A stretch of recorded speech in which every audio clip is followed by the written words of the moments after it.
Hi everyone, welcome to our chat again. I feel like last week when we did, our video, we introduced ourselves, but not properly. You don't know who we are. So I'm Geena, as you all know. I'm of African descent. From the video last week, you should all know my name by now. Just checking. Always one. I told you last week. There's always one. Carry on. So yeah. I'm of African descent, born to a Zimbabwean father, and my mother is Afrikaner. I'm proud of both of my dual heritage. I'm a single mother, as we all are here. I have a 15-year-old son who's going to be 16. I can't believe it. I know. But as an occupation, I work in supported services, so I support people. I love communicating. I talk a lot. I mean, a lot. Too much. So we had a chat, and we were sharing, stuff that we've been going through, and we just thought to bring this to life and see what your views are, and hopefully whatever we say will resonate within you, and you want to join in, and at the end maybe pose a question, or we'll comment on the comments that you posted in the link. If we find out how to do it though.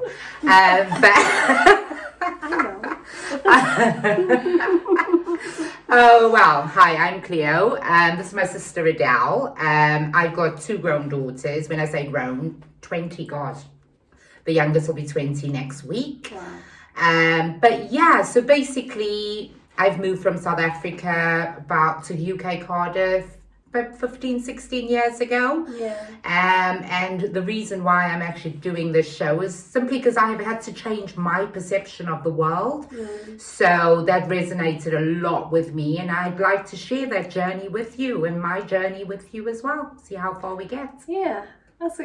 My name's Adele, as she said. I'm a sister.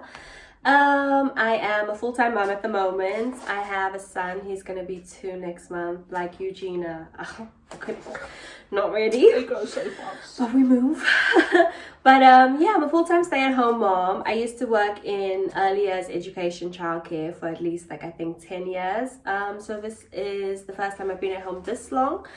But I'm going into studying further, so I'm excited about that. What are you studying? I'm studying nursing, so a completely different change from what I used to do. Yeah, completely different change. But I felt like I did worked with children for so long. I loved it, always had a passion for it. But I felt like I just wanted something different, So I forgot to mention that, sorry. I'm in supported people as well. So that's probably what helped with changing my perception, is helping other people. Makes such a difference. Absolutely. Makes such a difference in you have yourself. to. Yeah. I mean, I was helping kids, but it's the same thing. It's all people.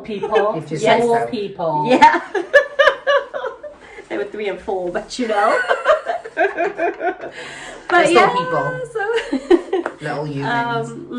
But I guess I'm just doing this chat because, I ain't got nothing else to do. So I figured, you know what? Put my experience across and let's see if people enjoy it. Why not? And it's been lockdown, COVID. So, I think the whole world just needs to start talking a little bit more to get us through this last bit. Because hopefully lockdown will be over soon. Yeah, hopefully. But even with it being over, this is an opportunity to share what has been submerged for so many years. And, as we start to unpeel the layers and we're going through this journey of healing, hopefully, we can all learn from this. Each other. And like I said, learn from each other. And there may be people out there that want to do the same, but don't know how to go about it, or just want to know if there's somebody else like them that is going through the same thing. So guys, link in. And let's chat. So Cleo, last week we spoke about forgiveness, and we spoke about healing, but then we went into forgiveness, which is part of the healing journey, right?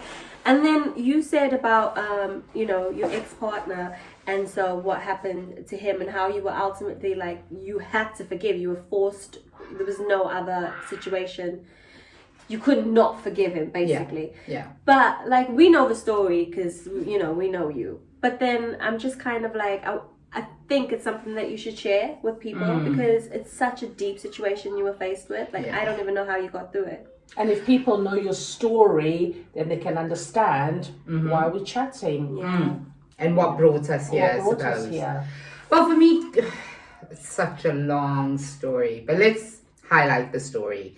So we started dating quite young. We moved over to the UK together. We got married in the UK. And then we broke up through it being a toxic relationship. I mean, now I look back and I think I loved him, but more so we were trauma bonding. Yeah. Because I think we've both been through so much that we bonded through trauma.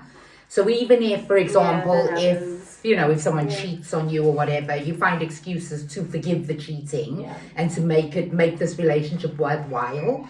So there's a lot more story to it. But the point I think that hit the nail on the head for me is we broke up 4 years ago. I sort of felt like because of his narcissistic behaviors, I need to cut all contact, which I did. And then boom, one day I get a phone call out of the blue, apologizing for everything that he'd done. And 3 days later, the police knock on my door and tell me he's committed suicide. So that was like a bang, bang, bang, boom. And I've had other traumas just before that as well with work. So it was like, oh my goodness, 2021, what are you doing to me? Yeah. You know, I've just about started breaking down my ego and now I've got to deal with all this. But I sort of kind of found strength in the fact that, do you know what, this is life and this is the reality of it all. Like, I feel so much good has come from his death because it's allowed me to actually open up about who I am, what I'm going through with my daughters as well, to try and heal them in the process whilst healing myself was such a difficult journey. And then on top of that, I still had to deal with the ex-girlfriends who broke up our marriage and forgive them as well. Did you see them? I did. I had to arrange. How was that for you, having to deal with somebody that had broken down your relationship? How was that for you? Do you know, a few years ago, I would have said, no way. Cleo? No, never. I would have said that. Cleo, me, I will pack his clothes and roll it over and you keep him, girl. You want him, have him. You know, but again, I didn't. Funny enough, I felt complete forgiveness for her. I felt sorry for her. You know, I actually looked at it from her point of view, which I'd never do, never ever. So this is what I mean. If he had not died, I would have not been on this level of forgiveness and this level of being empathetic and actually putting myself in her shoes. Because a few years ago, you would have asked me, if someone cheated, would you forgive them? I'd be like, no, I'd never. But now I would. Because you've got to understand that that person is also dealing with their own childhood trauma, with their own way of perceiving life. You know, so clearly there's more to the story. So every time I speak or looked at the situation, I now always look at the background of the situation and the background of the story. Yeah. Because carrying that hate and that grudge, Oh my God, it's so exhausting. heavy. It's Yeah. so heavy. And I feel There's a like... cloud around you all the time. Do you really want to have that cloud on But you don't you know? realize it, you No, see. you don't. And I just feel like even with him, I was going to be ready for the conversation, to sit down and say, this is how I feel. But I also felt like I'm not ready. I need to work on me a little bit before we can have that face-to-face conversation. Which is rightly so. Yeah. You're entitled to that. And sometimes Exactly. you just need to be in your own space while you are dealing with that. That's it. You are forgiving that person. It's not to say that you're never going to speak to them. Yeah. But while they may be there, it's actually much harder to That's do it. so. Yeah. That's it. So there's nothing wrong with that. Yeah. You know, you in your space, I'm in my space. And when we come together, but unfortunately for you, that didn't happen. Yeah. But I'd like to think, I don't know, I could be wrong, That's on it. his part, he'd forgiven maybe himself. Yeah. I don't know. I don't think he has. You And don't this think is what he it has? is. Like when I go back and I replay the whole situation, I look at the trauma, I look at the nightmares that he used to have, I look at the type of person he'd become, and I know that he had a lot on his plate and he wasn't willing to forgive himself, you know, and that's why it ended that way. And then I started looking at the rates of suicide and especially the amounts of people that are doing it. And that's why I always say we show an illusion of who we really are to the world, and we never really show who we are. And that's what I want to break down. Do you think maybe the illusion that we show, or the person that we show in front, is because a lot of times we haven't been, I don't want to say educated, we haven't been shown how to show the real us. Yeah, of course, because we don't know how to be vulnerable. No, we don't know how to be vulnerable. And because if you're vulnerable, then you're deemed to be weak. Yeah, and you know what's the saddest part? Especially for men. The saddest part is that even with the person that you lay in bed with every single night, you still feel that you cannot be vulnerable with that person you're most closest to. Yeah. It's crazy, isn't it? If you insane. actually think about it, you can't be vulnerable with the person you spend the most amount of time with. You can't. Exactly, you can't. But it's because we grow up, you know, again, saying be strong, you know, don't be weak. Yes. You crying is showing weakness. You know, wanting to talk about your emotions is showing weakness. You know, from where I grew up, a lot of the time, the only time you saw people's real relationships or real emotions was with alcohol. Because alcohol eases you into it, and then you see who you really are, and you're happy to say what you want to say.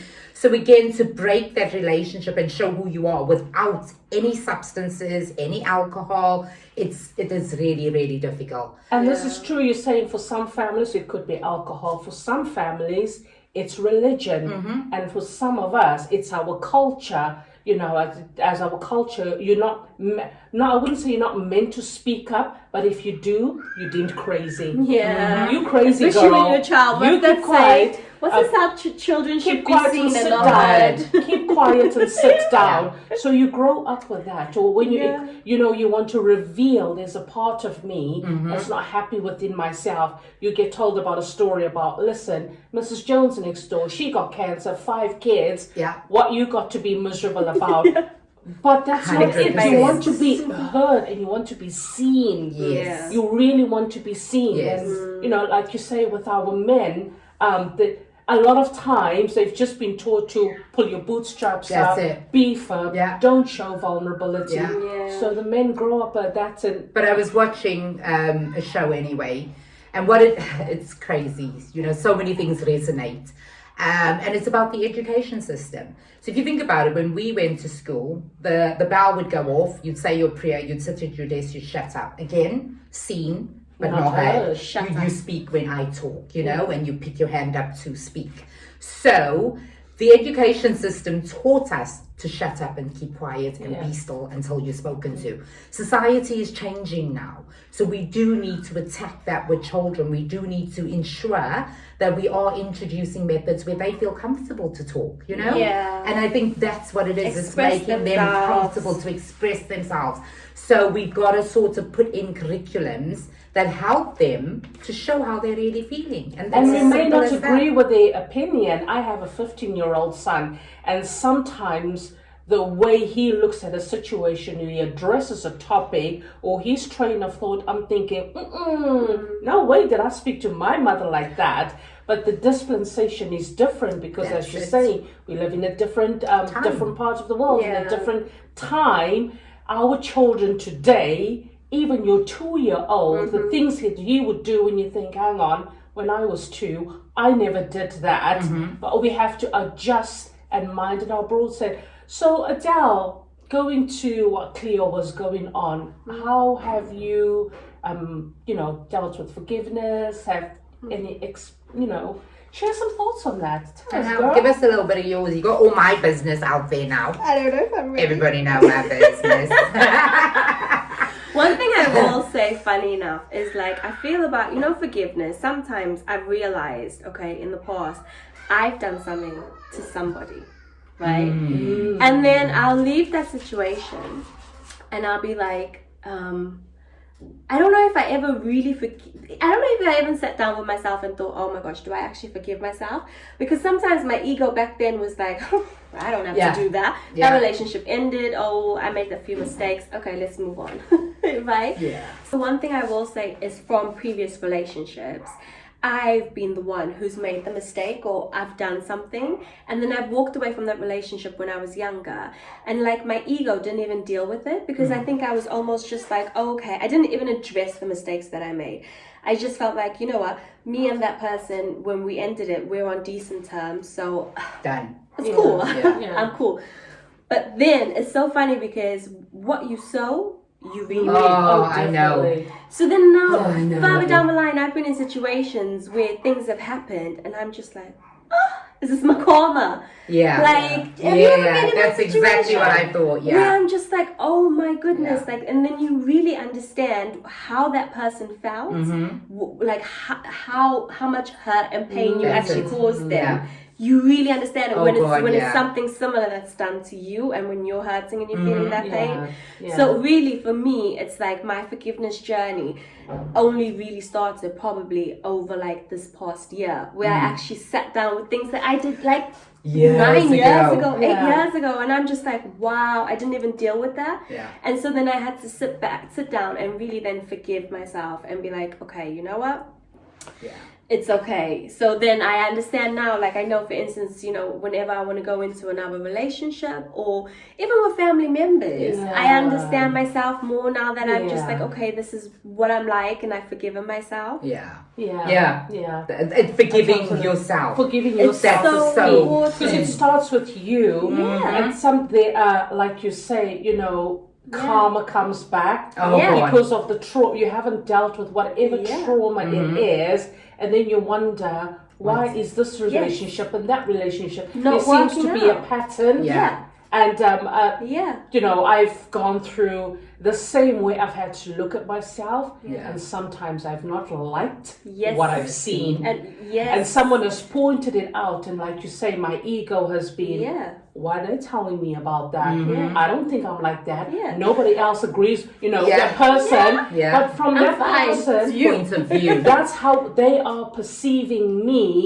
So for me to have to forgive myself, I had to do that through wellness Yes. and meditation. Yeah. And to meditate not just about the other person, but about myself. Yes. How am I making that person feel? Be Yes. it in a, you know, Yeah. a woman-man relationship or your relationship or a family relationship, and step back and look at myself, be behind the camera Yeah. and not in front of the camera, Yeah. to understand Yeah. why that person And it's is hard. feeling. And it's really It's hard when you have to hard. sit Yeah. down and break yourself down and say, you know what, Absolutely. you're wrong. It's like the onion, and the deeper you go into the onion, the more it hurts. Yeah. Oh God, yeah. You understand, you begin to understand, you know, when you Yeah. get to that level Yeah. of you peeling back the onion, you begin to understand, Yeah. maybe I wasn't always a genuine person in the situation. Yes. Maybe my ego Took did over. take That's it. over. Yes. That I didn't understand. But let me just break in there, right? I'm not going to tell you all the story, but when you're younger and you're growing up, you don't know any better. No. You know? Because you haven't had a blueprint. And that's my You point. haven't had a pattern. But now that I've gone back into it and dealing with my childhood trauma and my reasoning for thinking the way I did and looking for love that resembled the type of love that my mum and dad probably had, that's the only love I knew what to look for. Can you really judge yourself for what you've done then to hurt people in relationships whilst being a teenager? I don't think you should judge yourself too harshly. But clearly forgiving yourself for that, Yeah. you know, it's just Okay, it's I feel difficult. like there's elements of it, Yeah, right? Because there when we I'm go. looking at the mistake, there's a difference, okay? Yeah. Like I was, you know, in my past relationship, I was perfect. No, I'm joking. But okay, there's things I did. However, those things that I did was also a retaliation of what the person did. So it's almost like you're backed into a corner. It's called I forgot the name. Reactive. What is it called? Reactive something. Reacting to that situation. I like that, Geena. She always got my back. I love it. Go, girl. You should have it. So when you are okay, so when somebody abuses you and they show you that they're toxic towards you, right? Ultimately, you're backed into this corner and you're going to react, right? Yeah. So then that person is like, oh wow, how can you react like that? Reactionary. I'm telling you, that's there's it. a word for it. I'm telling you. That I know We're that. gonna find out. Reactionary. So then you react to the abuse and the negativity that you're receiving. You react to it. Now you're not going to act in like, oh, no, of course you're going to blow up, right? But then that person is then the abuser is then going to be like, look at how you reacted. Yeah. This is why I don't like you, because you react this way. Exactly. Now you're looking at yourself like, oh wow, there is something wrong with me. Do you know what I'm saying? Yeah. So then you've got to be very careful. So you've got to analyze situations, because in that situation, was I wrong to react? Of course, yes, because I have control over myself. However, I understand that I was backed into a corner and I was pushed into a corner where ultimately I didn't know any other way to react, because I was thrown with so much that I was like, I have to react this way. I don't know how else. But in that time when you're saying you are in control of your control of how you react, maybe you're not in control. No, you're not. Because you're reacting in the moment. Yes. If I had to come now and pull you, you'd react in the moment because I've done something to make you react. So in that moment, you don't have, so it's all about emotional regulation. Yeah. How do you regulate your emotions and having maybe not dealt with trauma from your childhood and through to your adult life as we are now, is there something that when it's said a certain way, when a person looks at you a certain way, it triggers that emotion? So can you then say you can't really be in control? No, because that's in that true. time, I agree with that. that's how That's you how feel. you react. And the other That's person, whether they understand it or not, I can testify my ego. I don't care. This is how I'm feeling. Yes. This is what I'm going to tell you. Yes. Take it how you want. Yes. But I'm not. I have no control of my emotions at that time. Yeah. But then when you step back, as you say, you're now an adult and you begin to look at, maybe I could have that situation. I don't think you should judge yourself too harshly. That's it. Yeah. Be kind to yourself. 100%. Be gentle. Yeah. And whatever method you use, for me, it's meditating. It's well-being. Yeah. I read some I can't remember the poet's name, but he said when you meditate, you don't meditate to be a better person. You meditate to understand yourself and how you can be a better person and how you can be with this kinder. with this meditation, because I meditate but clearly not as much as I should do. How often do you meditate? Because all Geena been talking about is meditation. I don't see how she does this really. Let's get the schedule. I don't post it. Let's get the schedule. She's not going with the video camera in front of But every time it's like meditation, I just meditate. So how I got to to start meditating on my well-being every time. I wish you get the time. I do. We'll have to edit this part.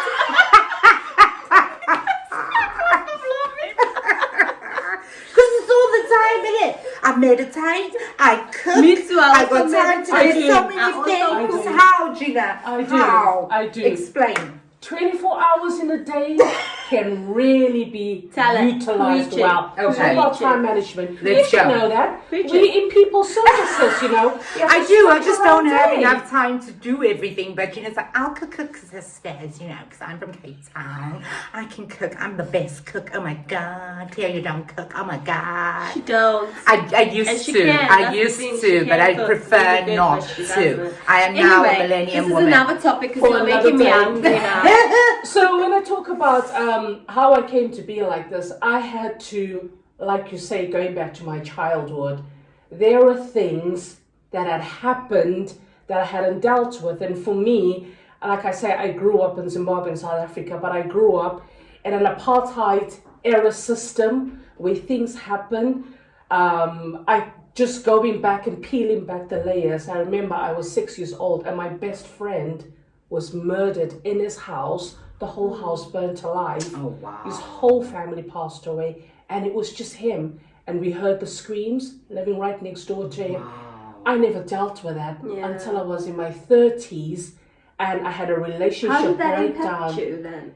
At that time, was the norm in it? It was the norm. It happened all the time. We would hear people being shot. We ran away from the police, but we were told to be strong. You can handle this. You got this. Oh, you have your little community that help you to keep it together, and it's just assumed. And having your faith your religion, that's what you turn to, Yeah. which was a good thing. But some of the areas, the vulnerability wasn't addressed.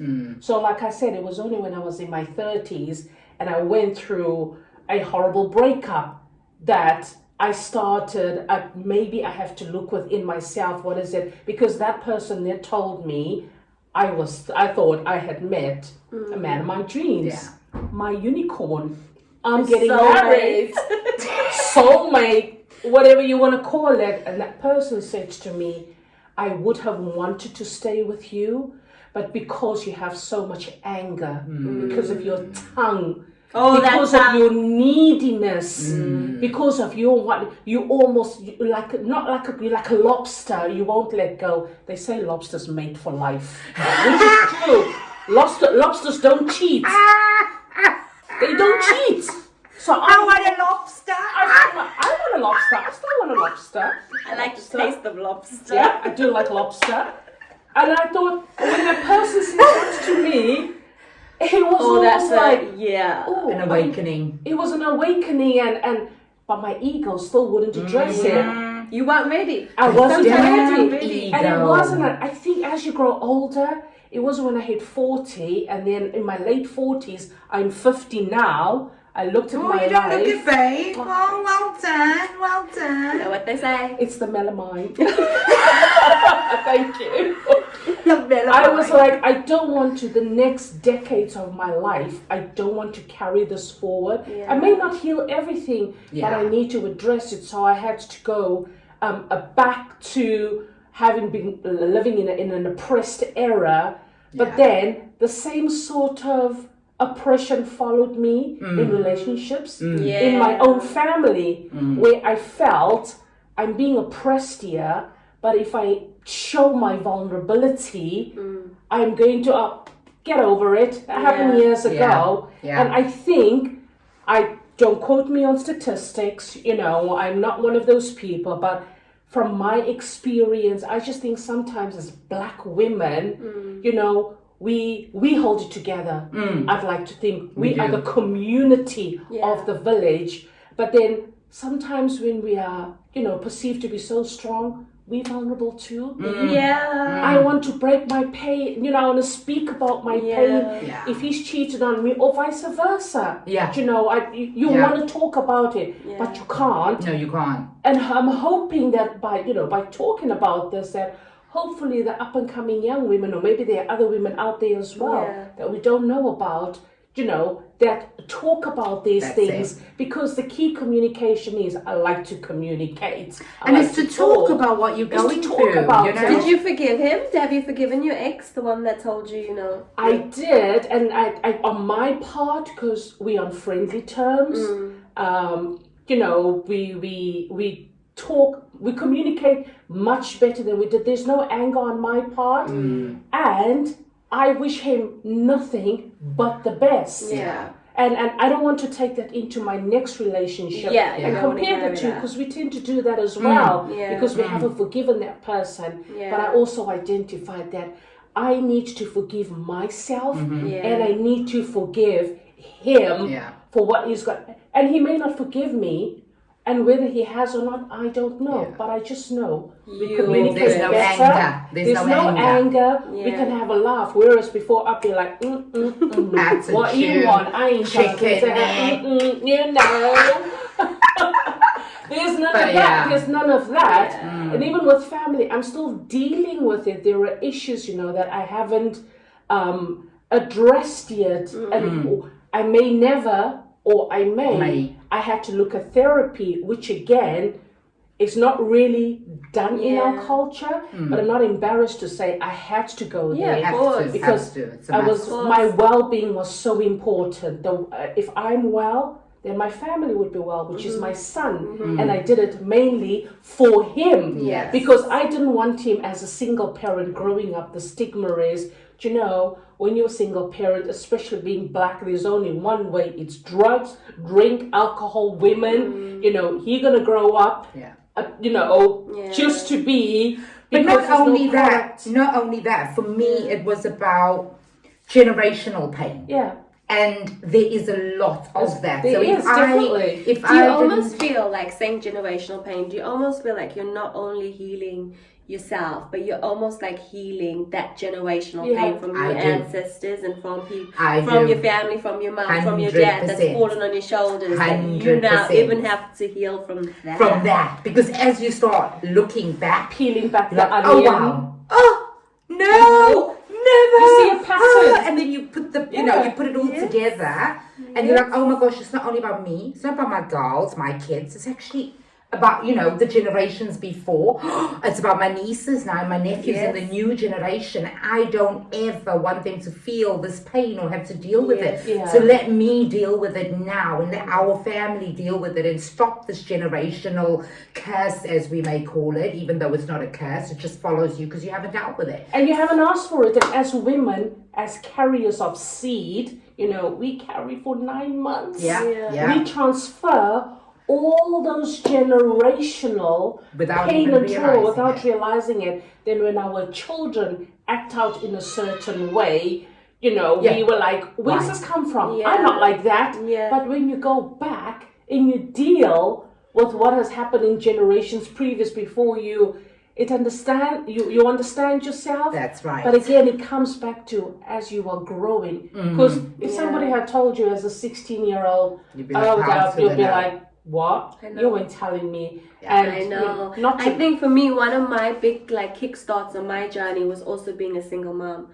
Like, it just made me, and I was like, wow, something's got to give. I can't keep going on like this because look at me now. Like, I don't know if it's expectations or again my ego, but actually not even my ego, but just expectations for myself that I never wanted to be a single mom. I didn't want to, and I don't think anybody wants to be. None of us do. But then I think being in that position and becoming a single mom, it almost made me like, no, I have to deal with my stuff now. So what ways am I going to look at healing myself? And also just forgiving. But again, what can I bring it, like therapy, meditation? I tell you another one that's so good, journaling. Affirmation. Write it down. You know what really works for me? It's playing music. Literally just putting on music in my kitchen and having a good old dance, because that's what we used to do. I always say Cleo can have a party by herself on her own, and even I listen in and I'm like, oh, I want to join in. Who's she partying with herself? She enjoys it. It puts you in a mindset, because whenever you feel like you're getting in that funk, it's too much. Just put on a song that takes you to a good, happy place, because as we know, the UK doesn't have the best weather. So for me, it's more about things that I didn't enjoy in South Africa that I shunned on, like, who would want to sit on the beach with a book? Oh my God, that's so boring. Who would want to do? But these are things now that you appreciate as you get older. Now you're like, oh my God, I wish I could sit on a sunny beach with the book, I wish I could sit in a restaurant on my own, go to a movie on my own. And these are things that you do slowly start enjoying, being on your own. And that only comes when you're older. I think it really is, and not to knock your youthfulness. And how old are you, 23? She wishes I won't tell you her real age. But I do think it's as you get older, because like you, Cleo, I enjoy my own company. When people say I'm bored, that's them. But I think I don't have enough time to myself. I love my own as much as I love being in a crowd, and I love having people around me, but there are times where I just want to be quiet with my own thoughts. Sometimes I just want to throw on a bit of Andre Bocelli, or I want to go 90s, listen to TLC, put some Whitney on. Monica. It depends what move up, some Monica. It depends. But sometimes I don't want that. I just, and go into meditation to answer your questions. Back to meditation. How often, how much, and when? I try and do it every day. If not, for me personally, my best time is between 3 and 5. So any one of those times, it's hard because sometimes I feel I don't want to because the world is quiet. You said that last week, didn't you? Yeah, so I just get up. I did. And to go back to what I said last week, I get up at 3, 4 o'clock, and sometimes it depends on the weather if it's too cold. Yeah. But if I wake up at 5 o'clock, even then I get up, and even if it's just 10 minutes or 5 minutes, and I begin with gratefulness and gratitude. The fact. Do you have that music? Not all the time. She can't play Not music. all the Josh is time. in the house anyway, or he won't Earphones. like the noise. But what is the word of technology? Well, I mean, no, with the neighbors at iPods. 5 a.m. Can you imagine?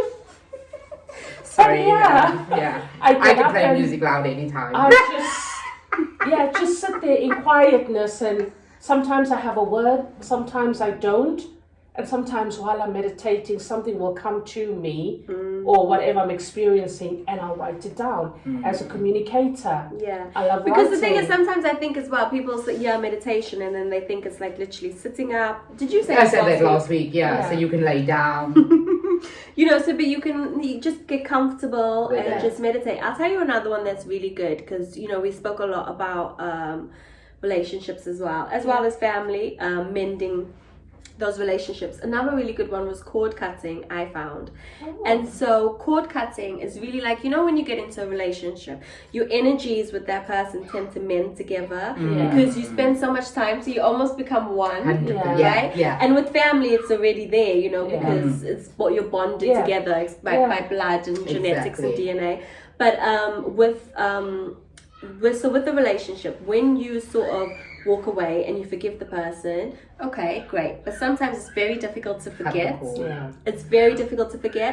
So you tend to spend a lot of time thinking about that person, thinking about situations which you were in with that person. Yeah. And, it plays on your mind. And you don't realize you're actually giving your energy to something that's not going to benefit you in any which way whatsoever. I just had a quote this morning, whilst being quiet. I had something just came to me.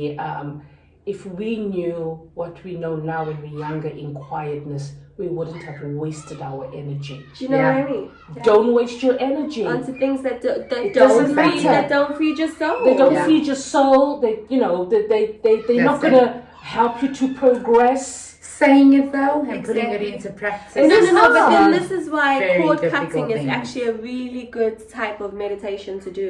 Because what you're doing is, because sometimes, like you said, saying it and doing it is two different things, because it's difficult to do. It's difficult when you spend so much time with one person to stop thinking about them. Yeah. So what cord cutting does, it's a meditation, and you just really almost, you envisioning the person. So it's almost like therapy in a way, because you're envisioning the person. Sometimes, dependent on which type you're doing, you can have a conversation with the person, because a lot of times you don't get, especially in your situation, you weren't able to have that conversation, So you can have a conversation with that person where you're letting your feelings out and telling them how you feel, what they've done, how you plan to move on, and then you actually envision cutting the attachment from that person, them walking away, you releasing them, you releasing yourself from them. Funny you should So say what that. if you say that you're releasing yourself? What if they don't want to have that conversation? Or But what you're if not. It's not for them. This It's is for the thing. you. It's for you. So you are releasing that person from your energy, from your thoughts. You're not spending any more time that you're giving to Dwelling them. on that. You're now deciding that I am going to intentionally think about you. I'm going to intentionally give my time into you. I'm choosing to do that. It's not like, oh, okay, I'm just My going to thoughts spend my just time go there. thinking about you, and I have no control over that. No, Funny you're you should deciding say that that. I'm going to have the control over whether I think about you. That's so funny, because last week I said to one of my daughters, that's exactly how I feel. I feel like I haven't had the conversation. Yes. And she was like, Mum, there's pictures on the table downstairs. Have your conversation. Say what you need to say. And I was like, oh my God, that's true. That's weird. That's good. That's really good. So I was like, okay, fine. I'm going to have this Put it on your conversation. So I dressing. did. They say put it on your dressing table, and every time you walk past that picture, have a little conversation. Not even if even. it's 3 words you want to say. Not even. I think I did it 2 days in a row. So the first day said all that I needed to say. The second day completed it. Said that I'm leaving this year. It's got to end, because it's just going to go on and on and on and on. Where I think, oh, should have, could have, would have. This is it now. I've done all I can do. You've done all you could do, and that's where we're leaving it. And I left it like that. And then I can guarantee you. I can tell you what's gonna happen. I can't guarantee you, but I can tell you a lot of times what happened for me is I did that, and then give it like I feel so much better about the situation, not putting my energy into thinking about it. Yeah. And then 2 weeks later, 3 weeks later, it pops back up again. And So I find for me, it's a continuous. Yeah. Do you know what I mean? I'm gonna go with Sometimes Excel, now it's yeah. still continuous. I still have to do it because the thoughts still pop up in my head, and I'm like, oh. But what they say is deal with their thoughts. Again, this is what I was reading up as well. You're gonna get that thought. There's nothing you can do with it. Acknowledge the thought. Yeah. Deal with the thought. Let it go. Because it's just gonna keep on coming back. Yes. So it's about you controlling your thoughts, which is so hard. You can't do that. But if it comes to you, pick it up, sit, think about it, deal with it, fix it, do whatever you gotta do with it, and let it go. Yeah. And that's how you get stronger every time. It's true, I agree with you on that one, but then the thing is sometimes It's because difficult. no, it's because I don't even want to, like, if I'm thinking about it once or twice, then it's okay. Yeah. But because because it's a situation that so recently happened, sometimes there are days that I spend more time thinking about it. I'm with you. And so even though I want to deal with that situation, it's like, well, I was thinking about this last week, so why do I need to think about it again? Yeah. So I get sometimes it's like, deal with it, push it aside. But other times it's like, if It's it's too much. occurring so many times, there's no need for me to have it in my head anymore. Yeah, It's just I true. think sometimes I'm still Do you think there's maybe something that triggers for you to go back and visit that? yeah, of course, because I'm angry. Deal with it. Honestly, I like that. Actually, in meditation, Because I'm there's a- angry. I'm angry. Is she hangry or angry? No, I'm angry. in No, what I'm not meditation- angry. Do you know what? I'm not. You're disappointed. Maybe? Yes, me on a chat show like, guys, healing and forgiveness is so great, and you have to meditate, but I'm angry. We edit this part out too. No, I think it's good because you do get angry. Like You do. In the 4 years where I said to myself, I'm cutting, like I was prepared to have communication with him, right? But when you open up WhatsApp and then you got your ex or that you're still married to showing you different women all the time in his pictures, I was like, I gotta cut this shit off. Like, what the hell why am I dealing with this? Because I still wanted that community. So that's where I cut it completely, and I was like, no communication, no nothing. But those 4 years where I was, I forgive him, it's over, it's done, but I'm not ready to talk to him.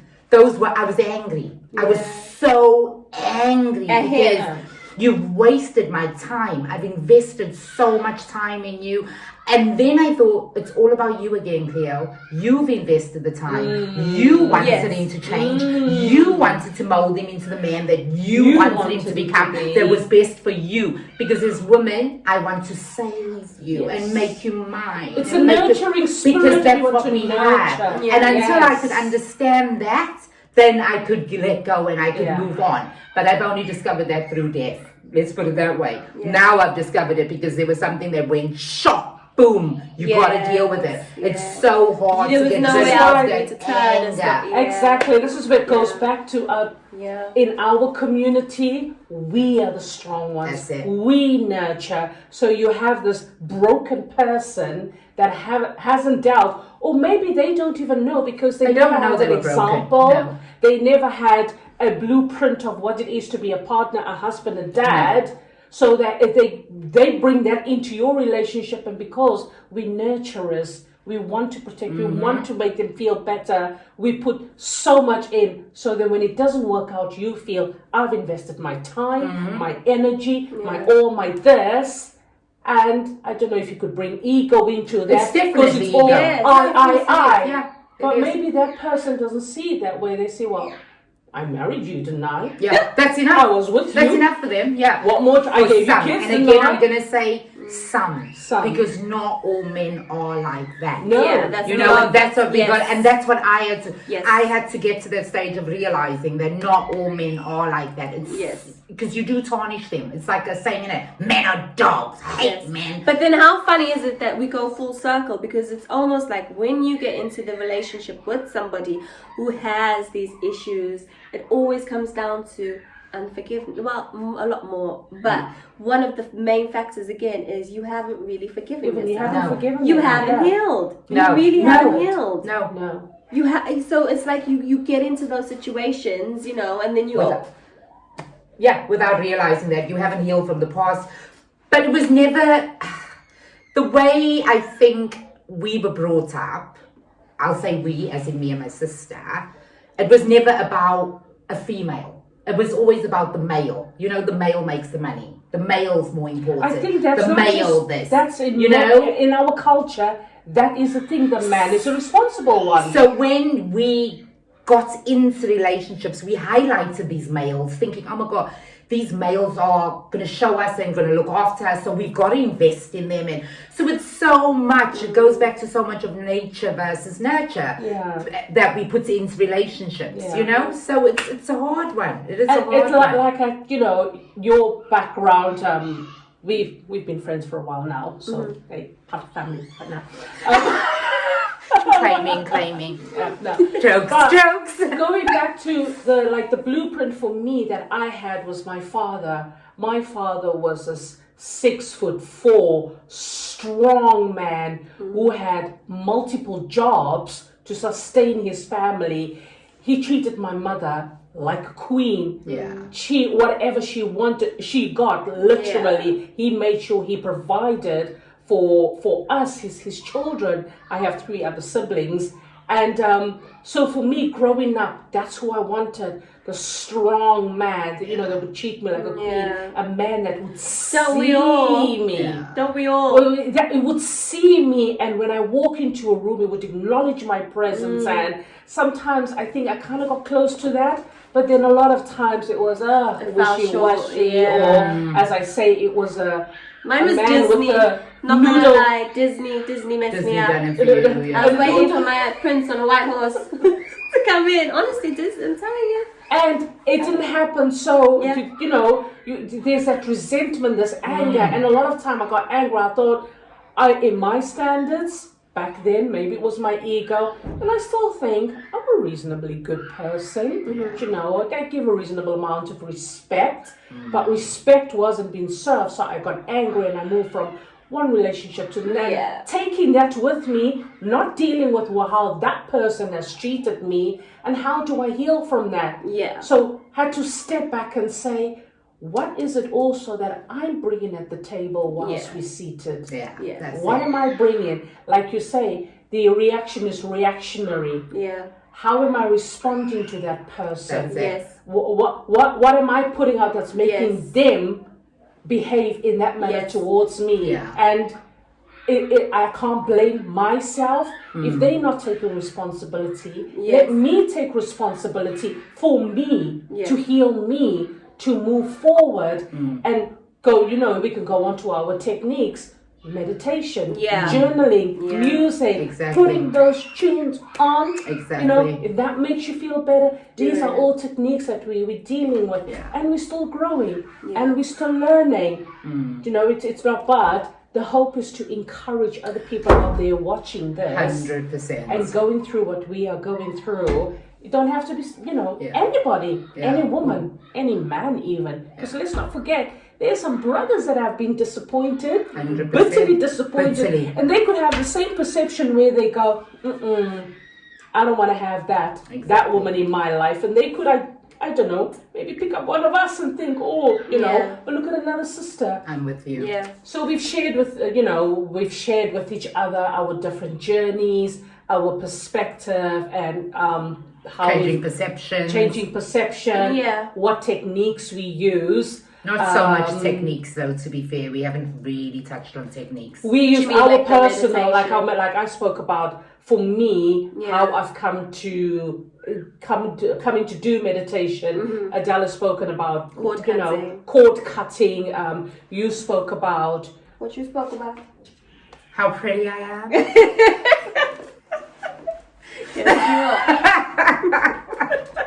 No, I spoke about perception. Change your perception. Changing your perception as to how you view the outside world changes everything. You know. But I think what we'll do is we'll try and put some links in, because we didn't do that last week, did we? So we'll put some links in, some meditation that Geena uses, Queen of Meditation. I will put in some core cutting meditation that I can find in, and Cleo will put in a beautiful face. I shall.